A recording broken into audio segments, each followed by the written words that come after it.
kids to school. We have seen the police come out with advisories, especially for schools as they take their kids back to school. Among them, Chituma Rusoke, who is the police spokesperson yesterday, was talking about one of the issues he raised was parents knowing when schools and parents liaising together to know who is supposed to pick a kid from school and when, because some parents have issues, they separate and have issues. Kati and mama yam later, then tata comes and takes the kid back, or the father chooses to come at any time and takes the kid from school, and then the mother comes and complains. So you're saying they have received several cases of that sort, and he's saying that it's high time that schools agreed with parents, isn't he? Who is the actual person responsible for this child? Is it both parents, one parent, so that in case someone comes and picks over one border and maybe something happens, the school will be in the know and the parents will have also approved it. It might be a long process, but parents can separate, you know, and it is very normal for people to separate. But they are both willing to take care of this child. So kati omuzadde omusajja bwajja to pick up the child at any time, video at least the school has to call the mother to confirm. Yes, exactly. Banange Pamela okiriza gundi atwala omwana wo nti ye oba mami bwajja ne daddy naye bamukubire bamugambe nti okiriza gundi atwala omwana. It might be a long process, but our chigenda ba saving from a lot of drama. Tato muzadde nze sabagamba ko omwana wange ambichi, you know, those things happen. Those they things do really happen. ate abazadde ne badda mukaya na omwana tasomye baliwa aliwa.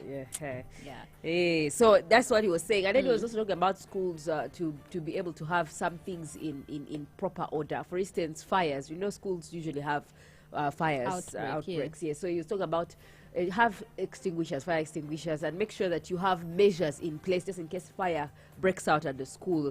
How is the setting of the school to be able to extinguish the fire fast or avoid any damage of property or any fatalities? You know, sometimes boarding schools have really secured the sections of their dormitories. For them, they are securing it against theft. But then again, there's fires. What if a fire breaks out and kids are sleeping in the dead of the night? What happens? That's why you see sometimes fatalities happen. So I was talking about fires. I was talking about and also schools to be able to be able to respond properly in that direction. Now, also a traffic advisory was issued for parents who are taking their kids back to school. One of them is avoid having like 10 kids on a border. Or is or border today. But neighbor like of neighborhoods, like all the kids of different. So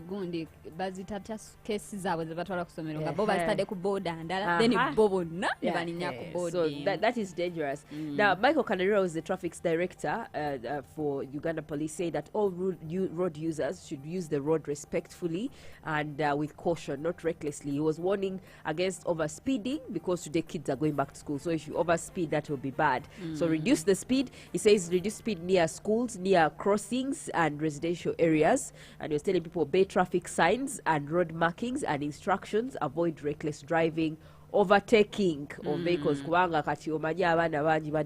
So people want to ensure that they have many trips. So he was saying avoid that. Remember, there's been accidents over the weekend. I think 2 accidents. There's one that happened in Mubende, Kasanda, Fort Portal Road, where 6 people died yesterday. I think the death toll has been increased. There was another accident that occurred along Kampala Gulu Highway in Luero District, Kakinzi. It was involving an Isuzu and a YY bus coach also. 7 people were injured in this accident. So people should just ensure they take back kids safely. So that's about schools.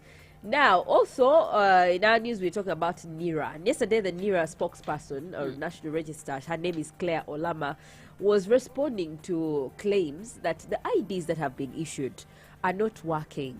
Omuntu yafunye the newly processed national IDs whenever they go to probably the bank or SIM card to get a SIM card register or buy a new SIM card, they are usually turned down or rejected because the ID cannot be processed. But the features, the QR code, new IDs can't be processed. So Claire Lama was agreeing that yes, it is true that IDs have been distributed. Nega QR codes tebikola. I don't know. I think maybe the process has not been finalized of activating the QR codes. but they are going to come active. So Olamba is saying that this the IDs are going to become active in March. By March 31st, end of March. That is when you scan your QR code and details will be able to pour for whoever a service provider is. SIM cards. But she says that, however, they have spoken to some of these service providers that need IDs, like banks, because to open a bank account, you need a national ID. So they're saying, and those register SIM cards, they're saying they have spoken to them. Now we don't know the extent of that, because you might go tomorrow with your ID, but then it may not function and they may turn you down. So she was trying to say that. Then she's also saying of the 10.1 million cards that have been dispatched, only 2.5 million have been picked. Kubanga, the people who registered for ID renewal, there are over 14 million Ugandans who renewed their IDs. 10 million have so far been distributed for people to pick them. Then about picking the IDs. Seems like people don't know the use of the IDs. No, you received a message. Yes, I did. On 22nd January. Okay. Yes, 22nd January. Did they tell you location? 2029. Yes, we are pleased to inform you that your national ID card linked to your NIRA has reached the Kampala office. Where is the Kampala office? There's the Kampala at Kololo. I think there's an office. But there are various Kampala offices, because Makindi has an office. So which Kampala office? Yes. They just put Kampala office. I don't know where to go. So, please collect your card at your earliest convenience. So from where exactly? So and at my earliest convenience. I tell you, earliest convenience can be like in 7 months. Yes. So I don't know, where to get my ID from, but Webana Vayo maybe, and they give us clear instructions on the IDs. Yes, then I'll go and pick my ID. It makes sense.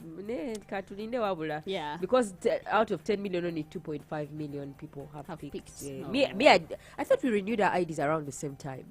Yes. So I wasn't around. I went to Munyonyo. Okay, makes sense. Because I was like, how did Flora receive when we renewed our IDs from here at the same time? Okay. So also, of course, now we know that the petition for Kasibante is in preparation, in the pipeline of being thrown out of court after he applied on the 5th of February. He applied to remove his case of the petition for election petition. Now, the respondents have responded. Some of the respondents are President Museveni, through his lawyer, Enoch Barata, who is head legal at the NRM.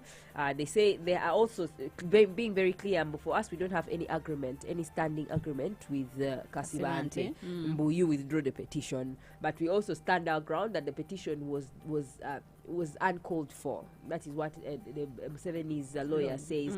He said that the petition lacked sufficient evidence and was incapable of being proved. And he says Museveni does not oppose the withdrawal. Then also the Electoral Commission has filed its response to the petition withdrawal. Through their lawyer, Stephen Tashobia, they want the petition dismissed with costs on the bearer of the petition, that is Kasibante, because they are saying for us we incurred costs to hiring a lawyer, Rukutana and company advocates, so they incurred legal costs and they want the Kasibante asasule mukoti for wasting time or whatever.